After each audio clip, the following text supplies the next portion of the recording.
Good evening and welcome to Kaufman Corner. With you as always, the good doctor, Dr. Rany Jazayerli, co-founder of Baseball Prospectus, co-author of Rob and Rany on the Royals, and author of Rany on the Royals, also written for Grantland, and I always forget all the different ones you've written. The Ringer would be the most recent. The Ringer, The Athletic. He's done it all. He is the great Rany Jazayerli with us as always. My name is Soren Petro from Sports Radio 810 WHB. You can catch my show at 810WHB.com. Thank you for joining us. And of course, really today we're going to react. We had some people calling for an emergency pod when the news came down that Mike Matheny and Cal Eldred were out, but it was really to be expected.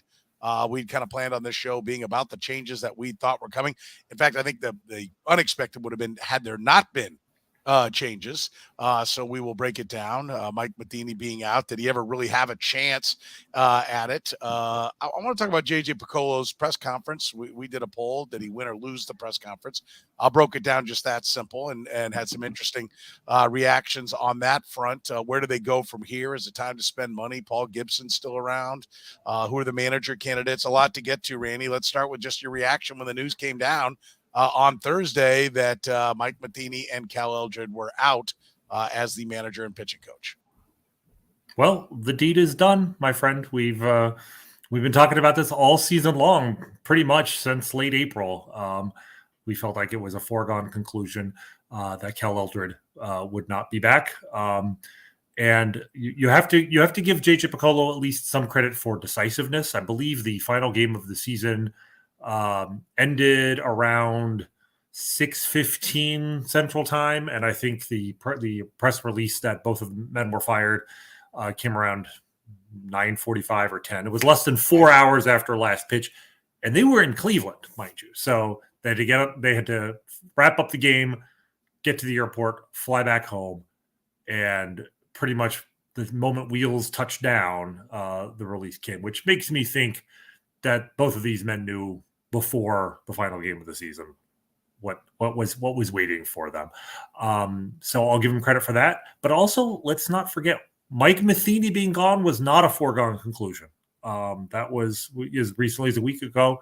You and I had that discussion. Would they try and make this work without him, with him? And I, as recently as 2 or 3 months ago, was willing to give Mike Matheny that shot. But I think it was clear by the end that you cannot have a massive overhaul, the massive overhaul of this organization that is necessary with and still keep the manager around and still keep two of the four main people involved in the pitching disaster this year in positions of power. And between Dayton Moore, J.J.Picollo, Mike Matheny, Cal Eldred, 3 of the 4 guys are gone. Right. And, say what you want about whether or not they should have made it 4 out of 4, but 3 out of 4 is as close as you can get to 4 out of 4 without getting there. So if one of the 4 was going to be kept around, I think you and I were both in agreement that J.J.Picollo was the one guy who at least deserved that opportunity. So I was very pleased at the timing, but I was also equally pleased that he went all the way. And now they've got some decisions to make. And now they got to prove to us that this is not just a cosmetic change, but that they're really going to make real changes. Yeah. Do you, did Mike Matheny ever stand a chance? Let's start with that. When he was, brought in, was there, at that time with what was going on, the environment of the Royals, did that ever, did he ever really stand a chance to make that, work, or was this guy a dead man walking that was really just been filling the seat until they were actually ready to contend? I mean, I think from the time he was hired, certainly they had every intention that he would be the manager of the next, Royals contending team. And I think as long as Dayton Moore was around, I don't think his job was certainly not a foregone conclusion. It might have been a little bit of jeopardy, but I think his fate was sealed the day that John Sherman made the decision to let Dayton Moore go.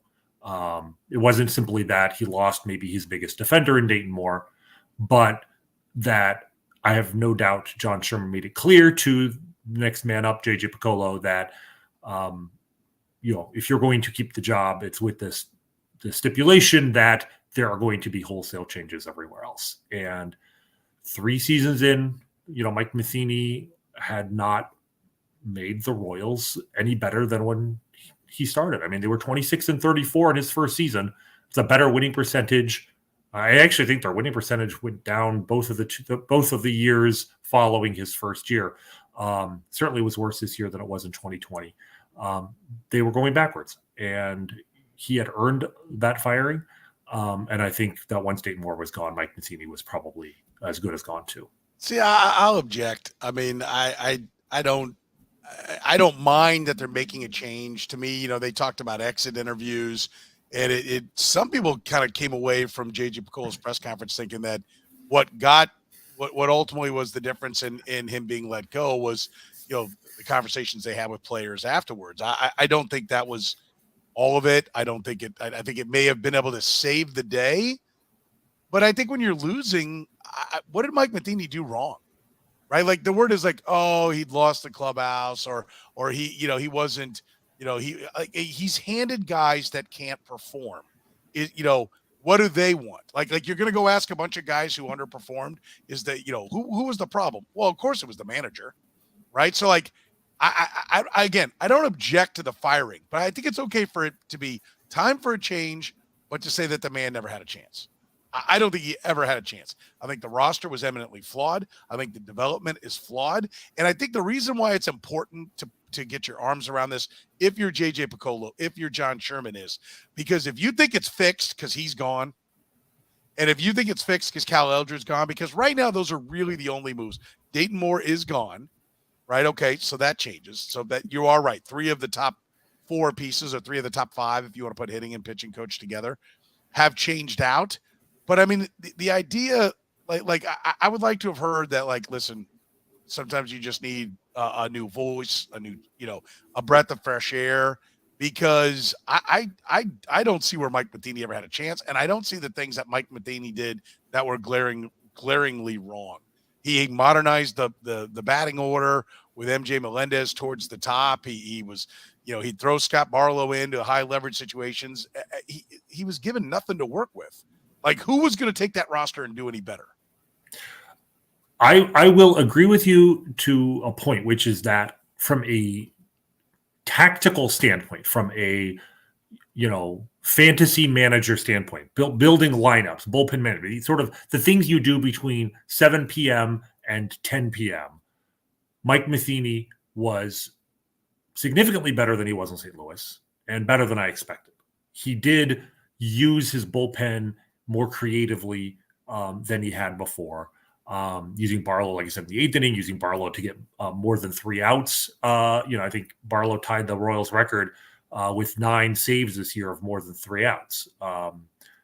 And like I said, the lineup, I mean, having a catcher batting leadoff. I mean, MJ Melendez was setting all sorts of unusual records for, like, I think one of the few catchers in Major League history to hit a leadoff home run, leading off a game, because it's just so rare to have a catcher leading off in the first place. So some of that stuff, yes, he was better at. The issue I think with him was, you talk about, well, did he lose the clubhouse? That's a big thing. Like, if he did lose the clubhouse, and the comments that we were hearing before he was fired in the last couple of weeks was that, the players felt they could not be themselves, that they were tight in there. And it's striking only because those were the same things we heard when he was, on his last legs in St. Louis. I think he tried to get better. I thought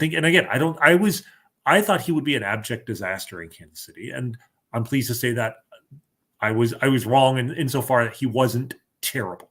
He wasn't the main reason the Royals are where they are, but I think he was a reason.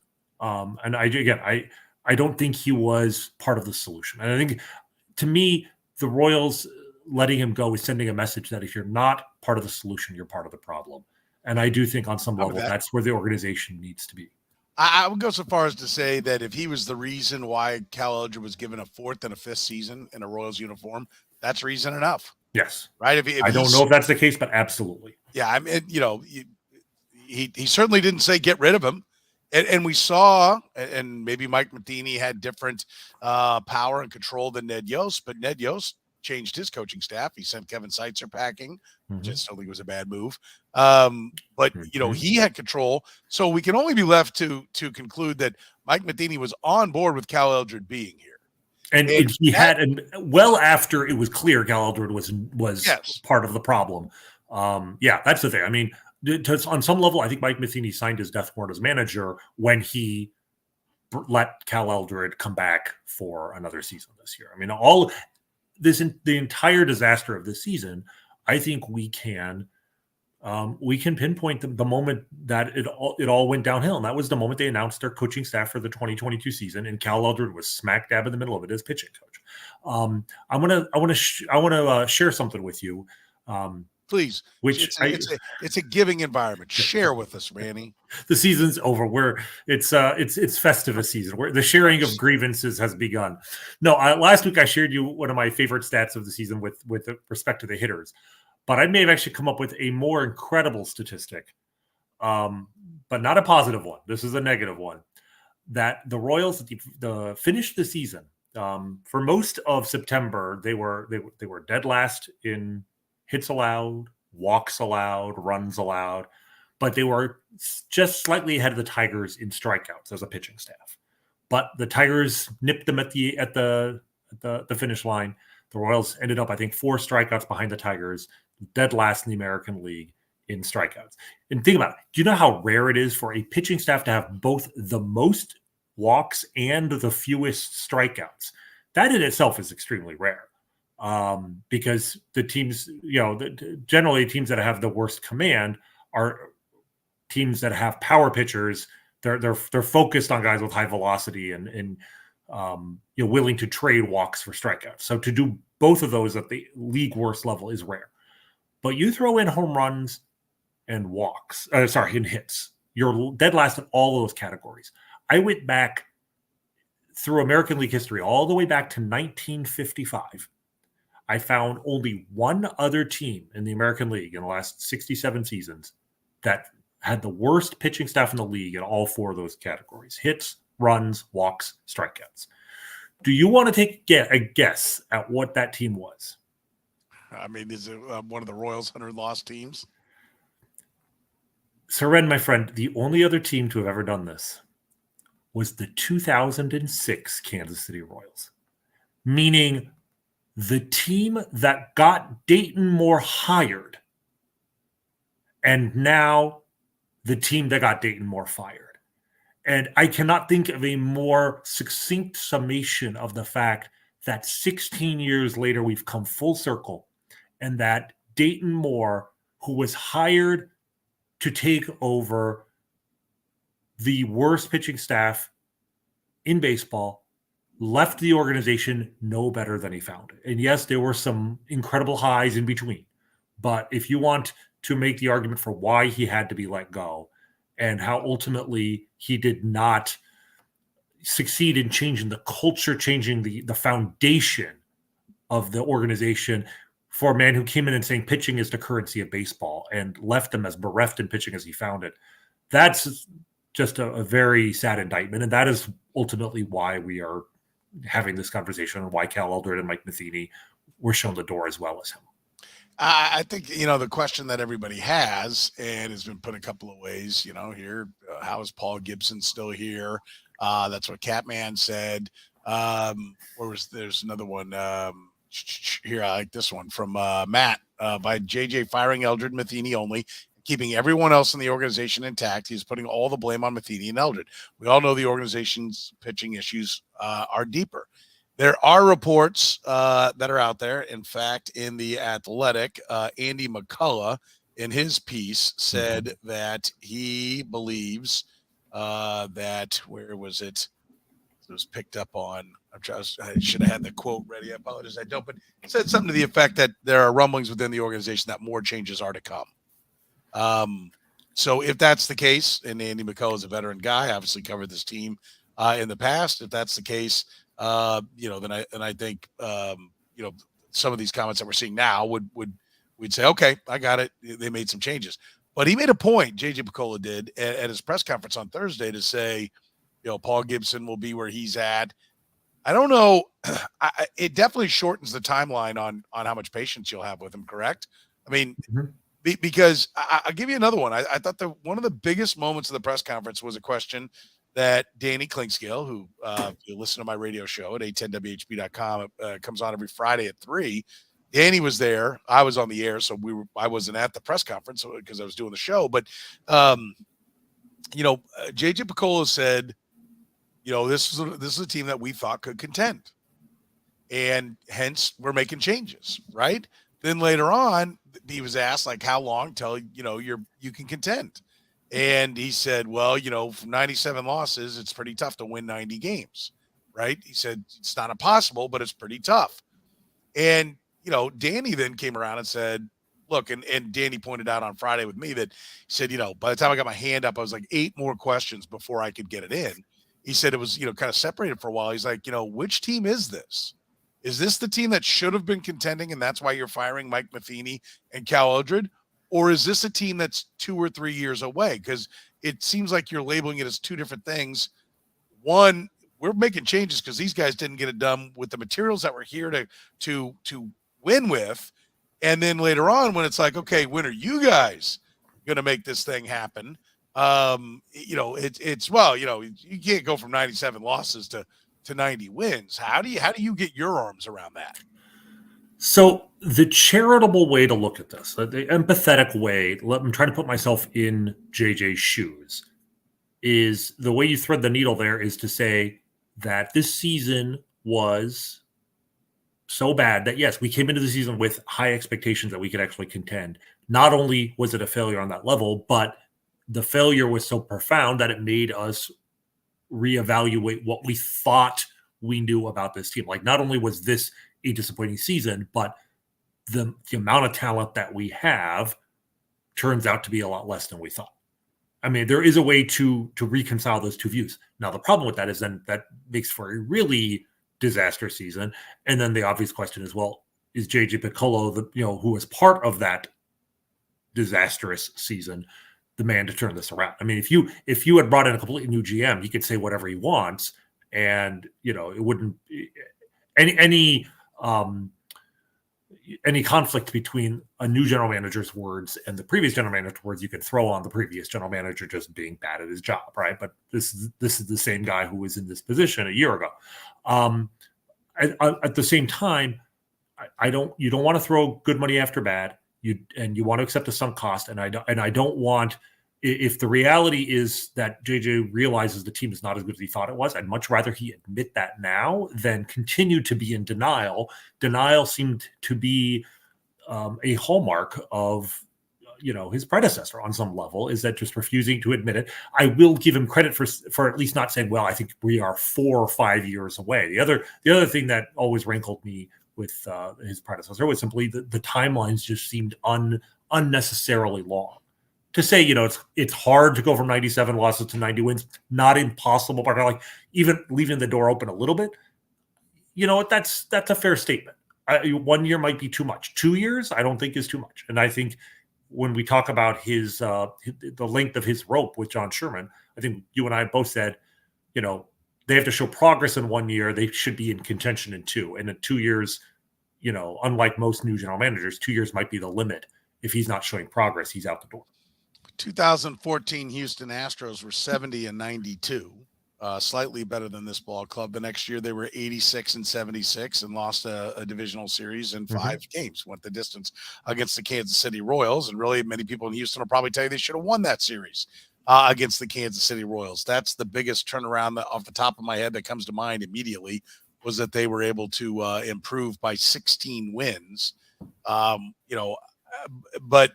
the Astros were definitely not a team that had been pointing towards anything, right? Like it was a pure build.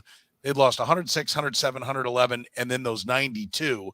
They were building. And so, it was on the come. The Royals are a team that, again, were stated that this was a year that was supposed to be 500-ish.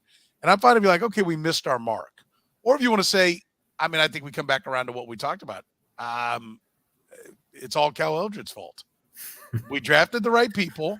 We developed them. They put up glowing statistics throughout the minor leagues. Yes, we came through an odd period with losing a season and a pandemic, but even so, after the pandemic, when they got back to pitching, they were putting up numbers that said these guys were ready, and they got to the big leagues and they puked on their shoes.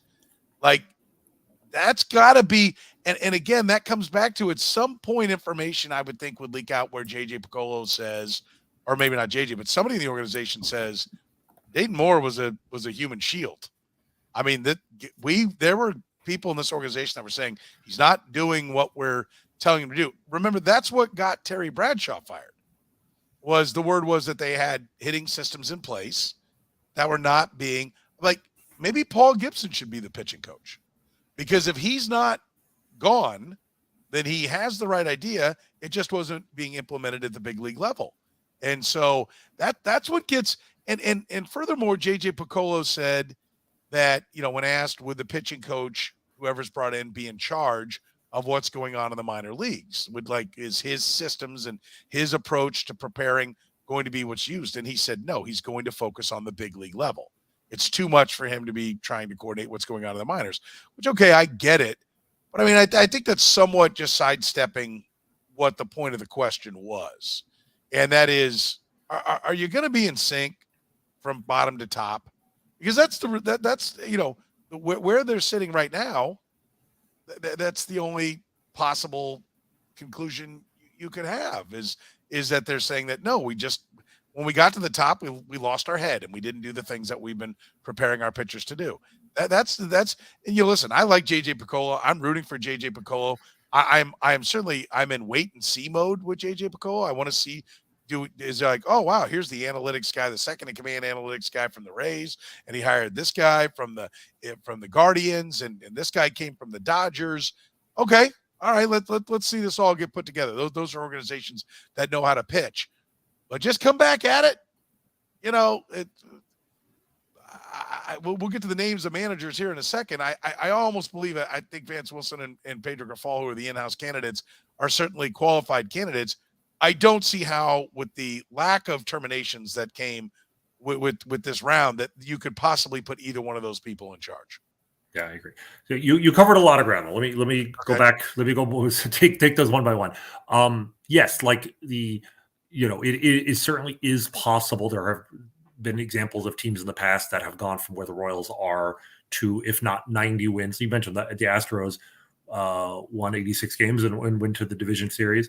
And that's the thing. I mean, he said, JJ's like, well, we can't win 90 games, but 90 is not really the mark. I mean, the Rays won 86 games this year. They were in the postseason. The Phillies won 87, and they're moving on to the NLDS. So, you get a couple games over 500.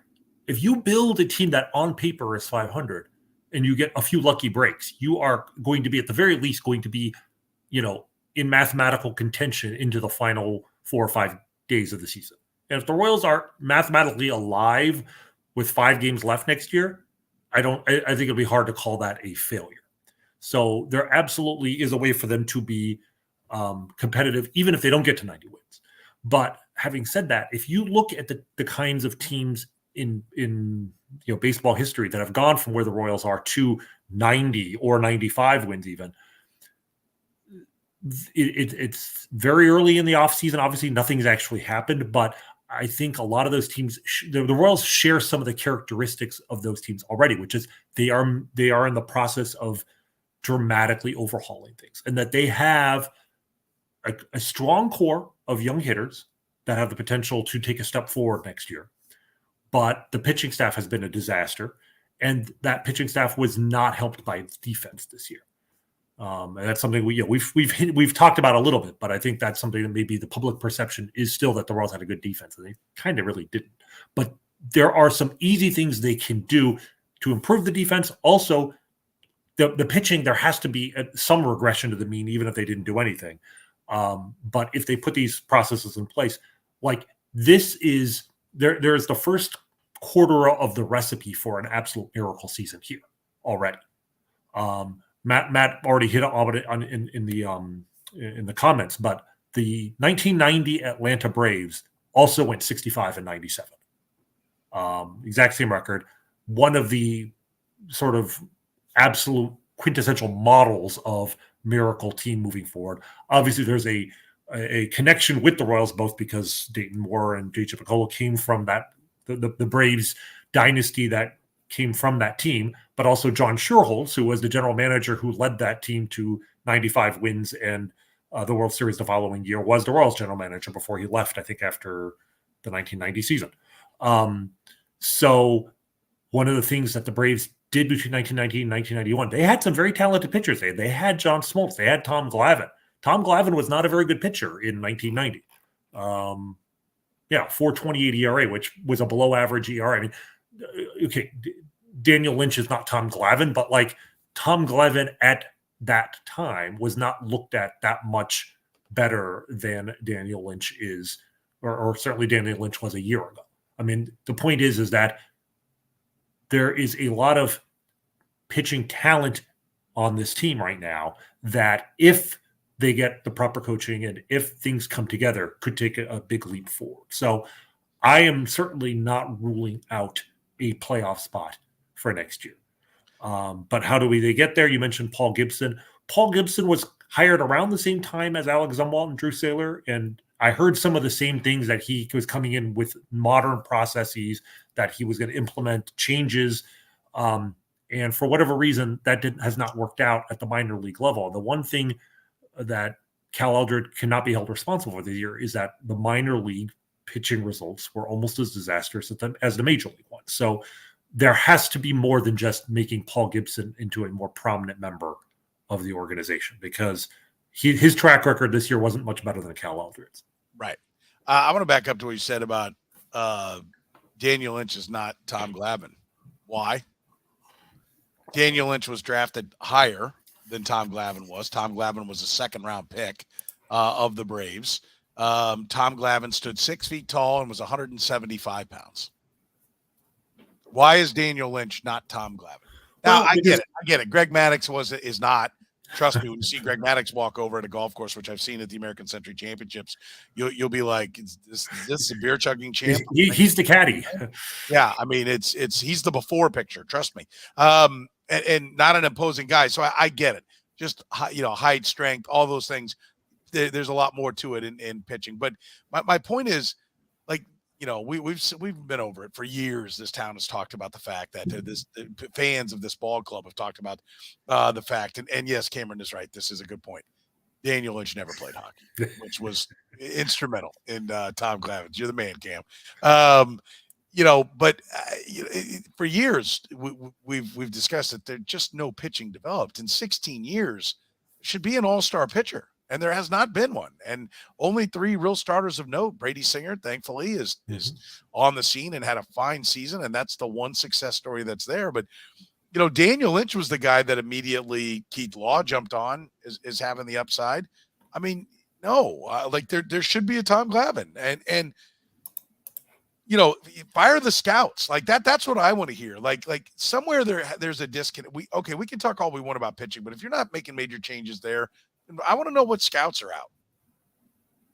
Right. The $1 million question here is the 2018 draft and subsequent drafts, all those highly regarded pitchers, and aside from Brady Singer, they've been disappointments. Was that a reflection of poor development, or did the Royals over-scout those guys in the first place, and that they never had the characteristics on their pitches that other organizations that use more advanced data knew that their fastballs were flat, as the story goes, and that they were never going to make it? Which is it? And it certainly could be both. The argument, and certainly at this point, you hope it's the development issue, because if development is the problem, well, that can be fixed. If the talent's the problem, well, they're already in the organization. There's not much you can do there. But the argument I would make in favor of it being the development side is that these are guys. Look, if you're a pitcher whose stuff isn't going to play in the major leagues, it's probably not going to play that well in the minors, certainly as you move through the minor leagues. And I mean, when Jackson Kowar, for instance, was promoted to the majors, he was dominating AAA. And that doesn't mean he's going to be successful in the majors, but it's hard to reconcile what Jackson Kowar was doing in Omaha with a 10.7 ERA in the major leagues.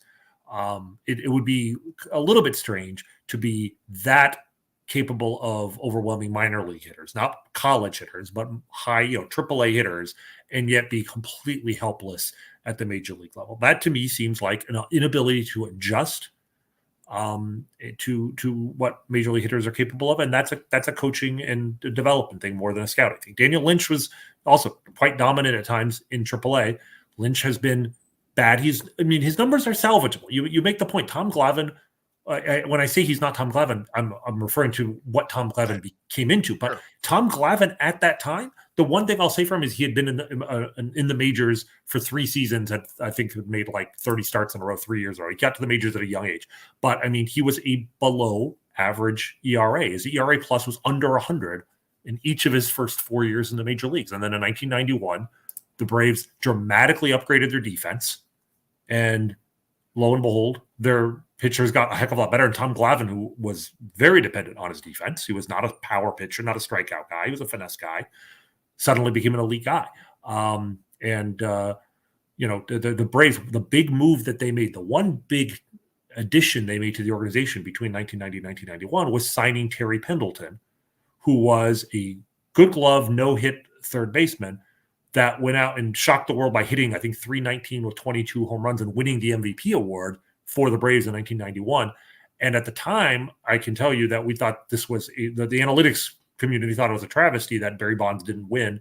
And Barry Bonds did have much better offensive numbers. And I think even by WAR was a little better, but we didn't have WAR back then.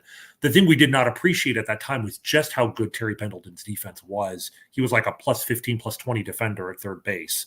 And how that was, and how so much of the Braves improvement, what we thought was pitching improvement, was actually defensive improvement. And so, you and I have talked about the Royals going out and signing one free agent hitter.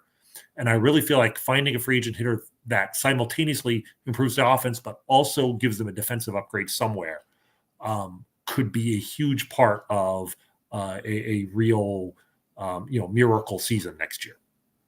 The guys they were counting on, they had a first-round pick, number 3 overall, Steve Avery.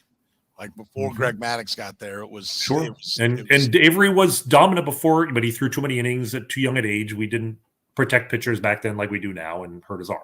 Right. But he in that 1991 season was 18-8 with a 3.38 ERA through 210 innings. To your point, Charlie Leibrandt was a veteran that had been brought in 1990. It came from the Royals. Traded for Gerald Perry. Everyone, go look that one up. Not a good trade for the Royals. No. Glavine turned the corner, and he was a former second-round pick. And then they had traded for John Smoltz from the Tigers. What was that? For Doyle Alexander. Yeah, that was the classic win-for-win trade, because Doyle Alexander was like 10-1 with an ERA under 2 for the Tigers. They won the division in 1987 by one game over the Blue Jays. And then John Smoltz turned into a Hall of Famer. So both teams got what they wanted out of it. Yeah, I mean, so that's how you do it. And so and listen, with all the investments they've made in the pitching up until now, it should come together. Like that's the bottom line. Like there's no, like, this is the one thing, and I'm not going to say like it's all going to happen or J.J.Picollo is out. Like if they don't make all these changes, it's fine. If they come back next year and they lose 92 games, they're 70-92, and none of the pitching's developing, then there has to be, I mean, massive firings on the scouting side. Like that's just it. It's like there's more accountability. Like I get why everyone, I'm sitting here scratching my head. I'm willing to listen and hear and try to talk to people, but somebody's got to explain to me what went wrong beyond Cal Eldred. We just keep coming full circle back to that, and then how you're going to fix these guys, right? Like the ones that clearly are there. The investment's already been made in them. How do you fix these guys? That's the next thing that they're going to have to answer one way or another. 100%. Yeah. All right. How about this? Who do you want in those positions? I mean, I don't have a Rolodex of pitching coaches, so I don't necessarily have an answer. I pretty much will wait and see who they say, and then look at his resume and give a thumbs up or thumbs down. But the manager means what? Is this? That's the other thing, is I think modern baseball has taught us that the manager doesn't really affect that much change. And that's why I think a lot of people are like, well, so what is this going to really matter? You got some Kreskin you think is going to fix it all? I don't think it's going to be any one person, right? I think you're going to, because you need people working, in the complex leagues with your, newly drafted pitchers and the AA pitching coach. I mean, it has to be everybody top to bottom. And that's why, when I get what JJ said when he says, the pitching coach at the major league level needs to focus on the major leaguers. Yeah, it's too big a job for one guy to handle major league pitchers and also direct what's going on at the minor league level in terms of development. But what separates good organizations from bad organizations is they have a philosophy that is implemented. There's consistency between the major leagues and the minor leagues. And it may even be that you hire a guy who is sort of supersedes the pitching coach and sort of oversees pitching at all levels and makes sure that all the pitchers are being developed in the same way, that they're emphasizing the same, the same kind of results that, we use these types of this kind of data to determine, is this pitcher better off with a rising fastball? Is he better off using a sinker? This guy's got an incredible slider. He needs to throw more. Like, one of the things that really separates the best organizations now is that they throw off-speed pitches a lot more and fastballs a lot less. And it's sort of this weird irony in the game right now. The pitchers have never thrown harder in their in baseball history, and yet they've never thrown fewer fastballs, because no matter how hard you throw, if it's straight, batters will catch up to it. And we've seen this in, even in these playoffs right now, that if a pitcher's got a great off-speed pitch that is working for him, he can keep throwing it. Like, if you've got an incredible slider or an incredible curveball, even if the batter knows it's coming, you can just throw it over and over, and these guys are getting great results. If you've got a great fastball, but they know you're going to throw the fastball, the batters will catch up to it. So this is the sort of thing that you have to implement on an organizational level, is focus on throwing more breaking stuff, mastering the command of your breaking stuff. For how many years have we heard job one is locate your fastball, master your fastball? Well, that hasn't worked. And there are just, by the way, to supplement what you're saying there are people in and around the organization this year that said that exact phrase to me. And I was like, which again, they're not learning. Read a book, man. Right. They're not looking at what other organizations don't read a book. Just look at what the Dodgers, the Rays, look at what these teams are doing. Look at what your batters are missing. Look at the stuff that they can't hit. And I've never understood, like, I understand an organization falling behind, but what I don't understand is when you fall behind, that you aren't constantly looking at what organizations that are successful are doing. Like, there is no shame in imitation. No shame in imitation. If imitation is the most sincere form of flattery, yes, that's true. Flatter your opponents. Flatter the best opponents out there and do what they do. Fake it till you make it. And, if at least have the humility to say, I'm not sure why they're doing what they're doing works, but they're doing X and the results are Y, and we want to do Y. We want the same outcome. So maybe the process that's leading to that outcome is something we should study in more detail. I want, above all, you want coaches who are curious, who are willing to say, I learned this is what we thought in 1997, but we know better now. And we have data we didn't have back then. We have high-speed video we didn't have then. Maybe we don't have all the answers, and constantly be learning. Because even organizations that were ahead of the game 10 years ago, we talked about how the Cubs have kind of fallen on tough times. The Cubs were like the model organization in 2013, 2014, 2015, won it all in 2016. The Cubs are falling behind, because if you cannot constantly tell yourself there's more to learn, that we're not doing things perfectly, that we constantly need to find new sources of improvement, somebody else is out there doing the same thing. We say it with players all the time. If you're not busting your ass, your job's going to be taken by somebody who is. It works on an organizational level too. It works on a coaching level too. And so the Royals need to go out, raid these other organizations for talent in terms of coaches. And that's why when we talk about the manager position, Pedro Grifol is extremely well respected.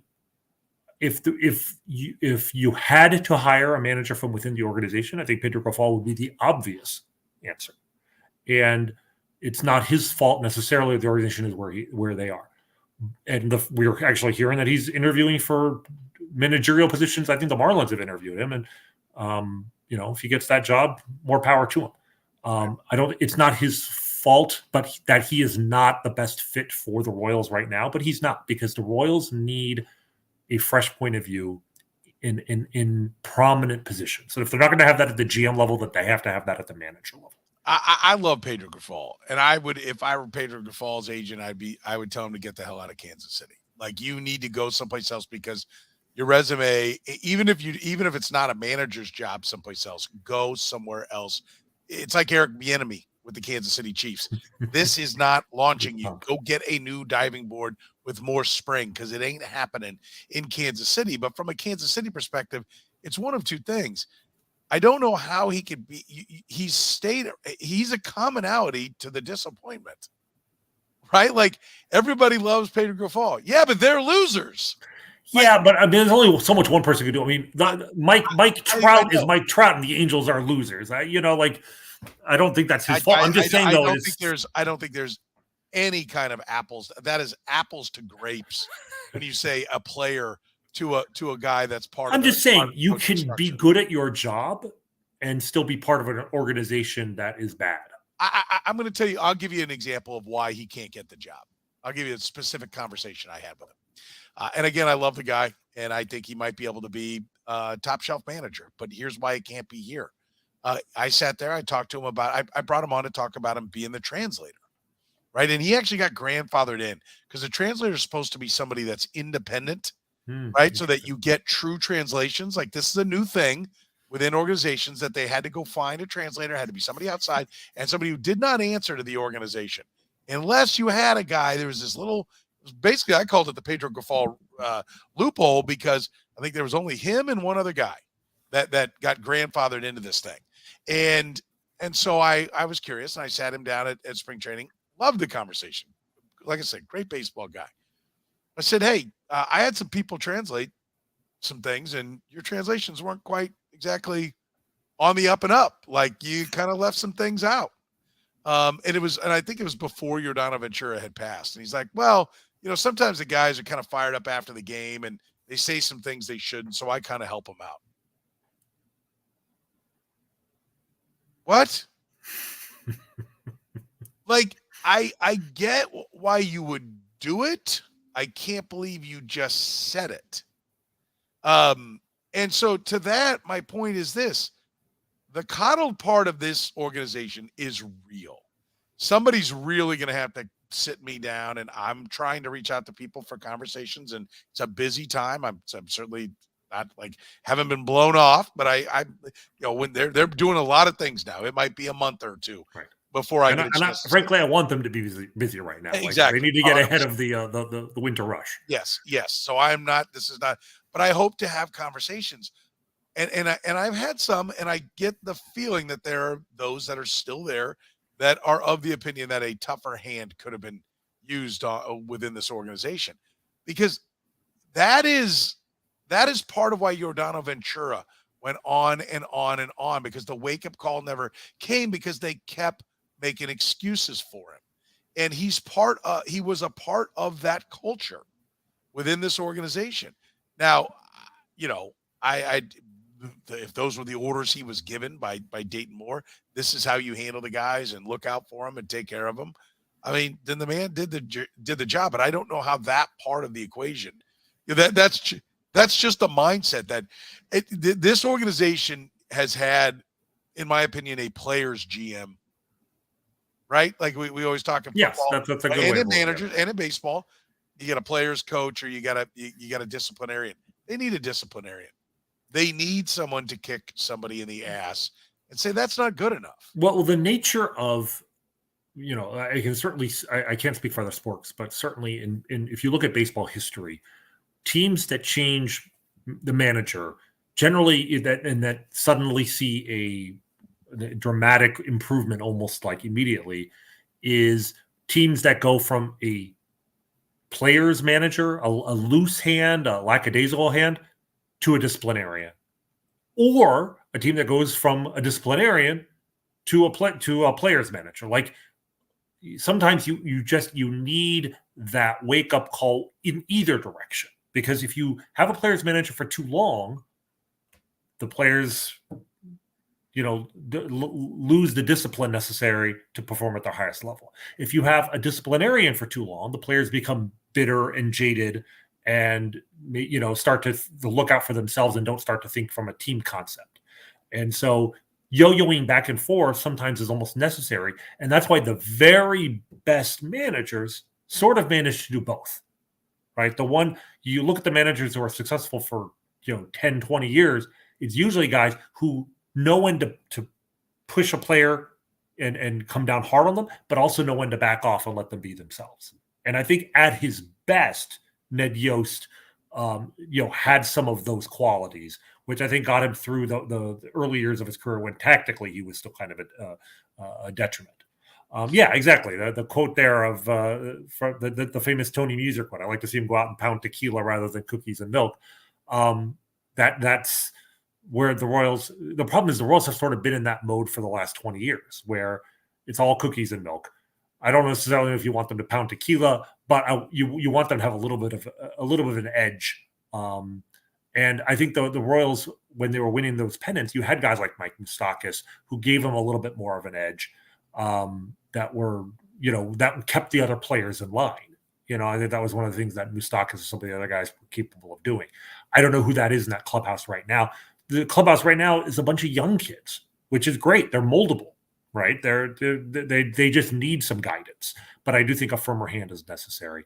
But to me, the simplest reason not to hire Pedro Grofal is simply the fact that the things, the traits that he would bring to that job, the philosophy that he brings is a philosophy already shared by people in the organization. Like the Royals do certain things well, and I think Pedro Grofal would do those things well. But if he goes, the Royals already have those things in place. What you need is a manager to come in and do things well that the Royals don't do well right now.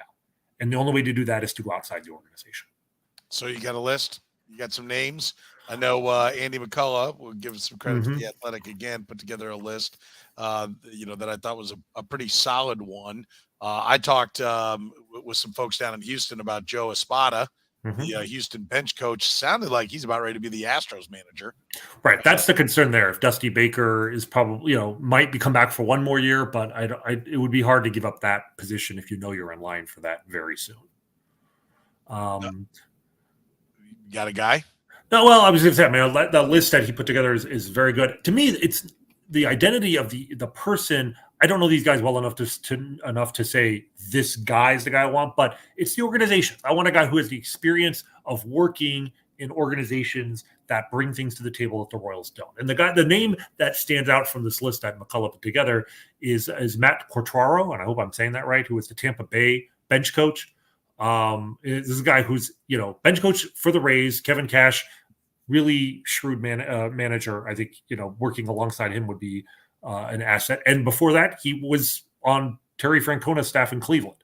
And those are, I have to assume that connection with John Sherman potentially might give him a leg up. But more than that, Terry Francona is, to me, one of the probably three best managers of the last 20 years. I mean, he won in Boston and he had a lot of talent there, but he's winning in Cleveland, or Cleveland's with a lower payroll, I think, than the Royals this year. Certainly a younger team, maybe the youngest team in all of baseball, are going to the ALDS. So certainly the resume of a guy like that would be somebody unlike anything the Royals have ever hired before. And after, the most unconventional hire the Royals have had in probably my lifetime was Trey Hillman. I'd rather not go that route if we're going to go unconventional. I'd rather not go to Japan to find somebody. I think a guy like Quatraro would be a really bold, young, fresh voice with experience in multiple organizations that have shown they can win in a small market. Yeah, I love that idea. Here's one of the things that I'd like to know, because I believe Mike Matheny had no shot to be successful in Kansas City. Does the next manager have any shot of being successful in Kansas City? I mean, certainly I think the Royals need to convince anybody that they want that they do. And yes, I would say yes, because again, I think the elements are already here. This is not a team that is at the start of its rebuilding phase. This is not the 2011 Astros. You're hoping this is the 2014 Astros, but this is a team that already had a historic crop of rookie hitters this season. Guess what? Those guys are major league ready. They're in the majors now. They're all 23, 24 years old. They're going to be around for the next 4 or 5 years. You've got a whole bunch of young pitchers with 1 to 2 years of experience, behind Brady Singer. You've got Lynch, you've got Core, you've got Bubic. Maybe they can rescue Asa Lacy and make him into something. You've got an organization that absolutely can afford to spend $30 or $40 million a year this offseason in free agent contracts, should it so choose. So if you want to make this this job appealing to the top managerial candidates, the Royals absolutely have the assets to do so. If they can just say, look, we have all these young players, and we're not talking about guys who are an A-ball. We're talking about guys who are going to be on your roster now and are talented and are only likely to get better with your guiding hand. And we're willing to go out and spend some money and add 1 or 2 premier free agents over the next 2 years. And you're playing in the American League Central. You're playing in a division where 85 wins puts you in contention. 92 wins probably wins the division most years. I have to think for a young guy, and by the way, we have a new owner who actually is committed to winning, and is willing to hold people accountable if we don't. I'd like to think that the Royals have a lot to offer. By the way, I love Matt. Matt, this is not a big if. This is 4 ifs. Okay. Big if, Bubic and Lynch can be improved by a new pitching coach, we can go out and sign 2 free agent starters and immediately have 5 legitimate pitchers. I know, big if. Again, 4 big ifs. How about some? We have one legit starter, but exactly. It's like we can have 5. Yeah, if we only find 4 starters. Well, and 2 of them are guys that have spent more than a year proving they aren't the guy. Well, and 2 of them don't even exist yet. They're still theoretical. I mean, that's what we hope for. Yes. I do want to address something else Matt had first, but on the manager side, I mean, a couple of names like Joe Girardi. So the 2 Joes that they mentioned here, Joe Maddon and Joe Girardi. To me, if I had to choose between them, I would definitely choose Joe Girardi. I really feel like Joe Maddon, who, mind you, 10 years ago was a lot of people said he was the best manager in the sport, and I really feel like the sport has sort of passed him by. It's not a coincidence the Cubs sort of like parted ways with him not long after he won the World Series there. I mean, he will always be remembered here in Chicago. 108 years, he was the manager of the 2016 Cubs, and yet they were willing to let him go. He went to Anaheim. He had Mike Trout already. Shohei Ohtani turned into the greatest sensation in baseball history potentially, and they still never sniffed 500. And some of the comments that he's made after he was let go in Anaheim, you talk about you constantly have to move forward in the baseball industry to keep up with the trends. He's a guy who has stayed resolutely still and maybe even gone backwards as the industry has moved forward. Girardi, on the other hand, I think he has shown more of a willingness to learn, more of a willingness to keep up with the times.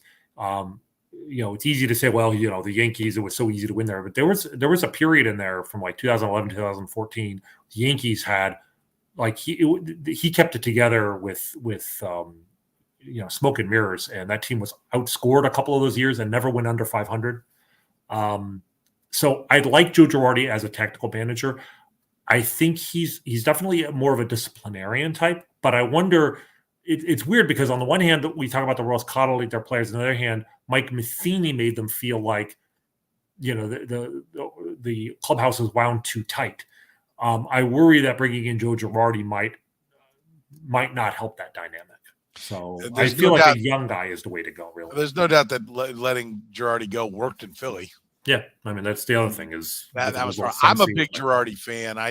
You are right about being wound tight because I talked to him. He was in town before he ever took the Yankee job, I think, after the Marlins, and before he'd taken the Yankee job, and he was doing some broadcasting. And I talked to him in the commissary area there, and first of all, the man is not a stranger to the weight room, even at this age, and so he's sitting there with these veins all over his arms, and you're chatting with him, and he's like so serious about everything. And so I can see where, you'd be like, all right, listen, settle down, man, loosen up. But he was, I think I do like him. I think he's, an interesting guy and be an interesting name, but I don't think it's the name they're going to go for. I think we're going to get someone, doesn't somebody have to from the Guardians somewhere in this organization? I mean, or is that as a former owner, it's understood. You don't go rob the piggy bank. It's been 3 years now. I think a position like this it's too important to let those connections get in the way. But at the same time, I mean, if they hire somebody from the Guardians, it's not necessarily a bad thing. The Guardians are a very well-run organization. And, robbing your divisional rivals, has that added benefit. But I think I'd almost feel more reassured if they didn't hire somebody, certainly not somebody directly from the Guardians now, because you don't want there to be this, the Royals to hire somebody purely out of familiarity and going in and hiring somebody that's not with the Guardians from a different organization will make me feel just a little bit more comfortable that they've done their complete due diligence and are hiring purely based on competence and track record, and not simply because, he's a friend of a friend and we got a good recommendation from a guy I know that I used to work with in Cleveland or whatever.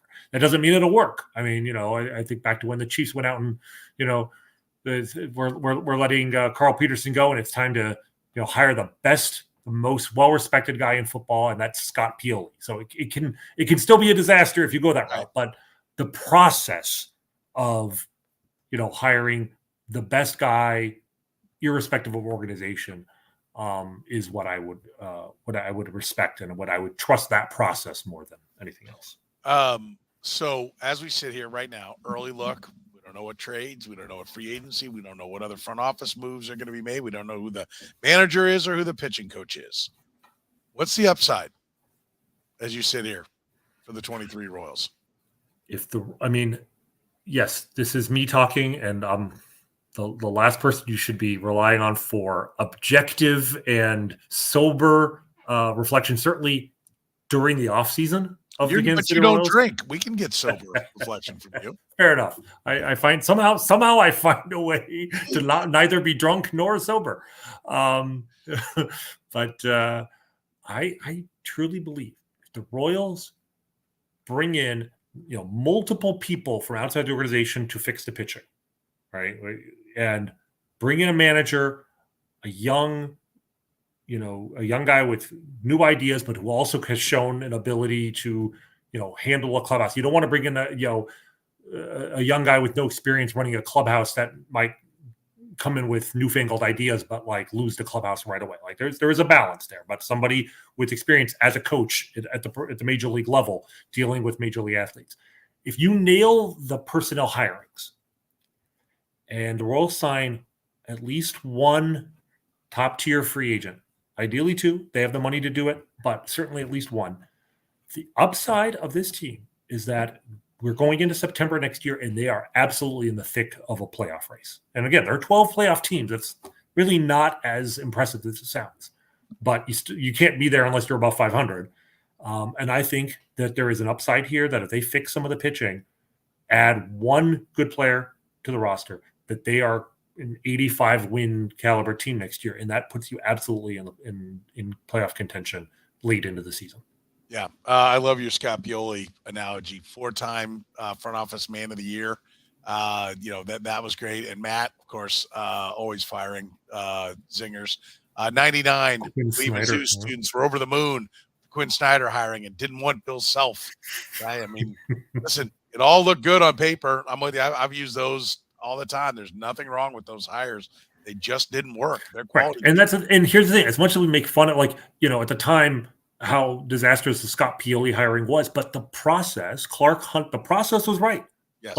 And ultimately that process was vindicated because 4 years later, he fired Scott Pioli, went out and got a guy with a proven track record, but who actually, was as good as his press clippings and Andy Reid, and, changed the whole organizational structure so that the head coach and the GM reported to him, equally. The point is, you had an owner who set high standards, made people accountable, and hired the best people, and then otherwise stayed out of their way and let them do their jobs. And the result is the Chiefs organization today, which is arguably the most well-respected organization in all of football right now. Yeah. So it's the process. Put the process in place. Even if the results are a disaster in the short term, eventually you'll get it right. All right. I want to nominate this for the process. The four most important people in the 1991 Atlanta Braves that would be runner-up to the Twins, we should point out, but started a decade, 14 consecutive division titles. The thing that I think is important to note on this, and as we head into the offseason, what I hope J.J.Picollo and definitely John Sherman would take from the Atlanta Braves, since we brought them up here. Tom Glavine was a second-round draft pick in 1984, right? He got to the big leagues in 87. Like you said, toiled a little bit, 88, 89, finally started getting it going in 89, really took off in 91. But he was around. Okay, see, Daniel Lynch, all right? Charlie Leibrandt was not acquired in 1991. He was acquired in 1990. Braves were not good in 90, but Charlie Leibrandt was there. Steve Avery was the number 3 overall pick, as I mentioned, in the 1988 draft. He came up in 1990 and was 3-11 with a 564. Again, more hope for a Bubich or somebody else, but number 3 overall is quite the pedigree. That's the Asa Lacy comp, right? Is that Asa Lacy gets it turned around. And John Smoltz was not acquired in 1991. John Smoltz came to the Braves in a deal in 1987. 1987. So the point is, wherever you are in your development, the one thing that I did kind of take away, and Danny Klingskill again said this to me, when we were talking on Friday, he said, well, I definitely came away thinking they ain't spending any money, right? Whether it's free agency or trade, the idea that you're going to put all these things in place, and then when it's time, you're going to go out and shop, and you're going to take the number 3 starter off the shelf and the number 2 hitter off the shelf and the shortstop off the shelf, and you're going to put them in your cart, and that's going to finish the team, is asinine. You have to always have your head on a swivel to make good moves, good trades, good free agents. I think as they head into this offseason, it's going to be very easy for them with 97 losses to stay away from signing anybody for big money. And frankly, some guys that warrant big money, and I'm not talking about Juan Soto, okay? But a healthy check may not want to come to the ball club. But if they do, or if there are trades that are available, sitting there and saying, well, we're not ready to win yet, so we're not going to make that deal, cannot fly. To me, the lesson of the Braves is they weren't put together in the offseason between 90 and 91. Right. They had been building. Like I said, the one big move they made was actually on the hitting side with Terry Pendleton. But the pitchers were there, and it takes time to develop them, right? Yeah. So yes, you have to constantly be building and constantly be adding. And at that, like you said, you cannot. I don't want to hear, well, we're not ready to win as an excuse for not spending money this winter, because even if adding one player now means you're not ready to contend in 2023, presuming that contract is for more than 1 year, it might help you win in 2024, because it's hard to add 2 or 3 guys in one offseason. But you had one this year. You've already checked that one off the list for next year, and it makes it that much easier to sign one more player next year, and now you're really cooking. And then one thing we haven't said on why it will all be fixed next year is that Adalberto Mondesi will be back. Right? Hey, they clearly missed his presence this year because they took a step back when he wasn't on the field. So that is fair. That is fair. All right, Rany, great stuff as always. Always appreciate it. The good Dr. Rany Jazayerli, with us each and every week here in the Kaufman Corner. My name is Soren Petro. You can catch my radio show at 810WHB.com. Thank you very much for joining us here on Kaufman Corner.